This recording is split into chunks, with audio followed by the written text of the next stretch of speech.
There is a threshold, there is a big demand, and you need to cope up with the demand. The hormone makes you manage the situation. What the hormones are doing is, it gives the feeling a flight or fight response. Either you have to run away or you have to fight. This is the only option at that time when stress comes.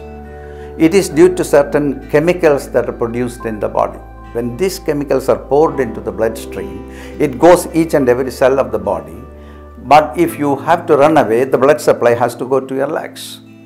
If you have to fight, it should go to your hands. So you are really prepared by the stress hormones to cope up with the high demand, enabling you to fight or fly. And this is the condition. When these hormones are producing, if you fight, there is a possibility for you to get into wounds. Some kind of wounds will come to you. If you get a wound, certainly the blood will ooze out through the point and you will die. And so the intelligence that creates the body knows what to do at that time, and so it starts to create some kind of coagulants. Will be created by the bloodstream, and then when it is there in the blood starts to become thick. And already if you have a block in your heart, this thick blood cannot pass through. If the blood is not going, oxygen is not supplied, food is not supplied. So the oxygen and the food cannot combine together and create energy. Energy releasing technique is an oxidation, which is an exothermic reaction, and it creates a little heat. This little heat is the heat with which we survive. This is the life force. And when you are creating the stress condition, certainly you are not fit enough to survive because your blood is getting thicker. Lot of millions of chemical reaction happens in the body all of a sudden. It comes from the mind. It's not coming from anywhere else. Either we have to reduce the demand or we have to cope up with the demand by increasing your potentialities or tools. Sometimes we may not be able to manage the condition, and that condition is really a damaging condition. We human beings, we constantly expose ourselves stress after stress after stress.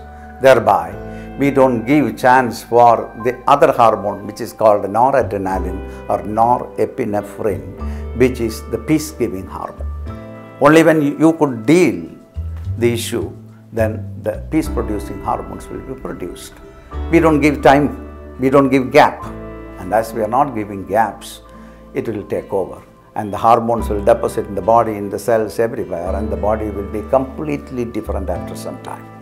With that body, we cannot manage. This has been triggered by the mind. A lot of activities are increased in the mind also at the same time. Worries, anxieties, frustration, all kinds of things.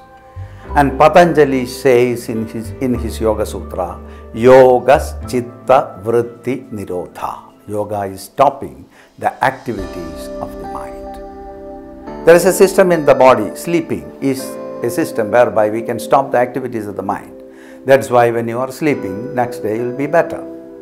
If the stress level is increasing day by day, you cannot sleep after some time. And then the natural system for reducing the stress is also impaired.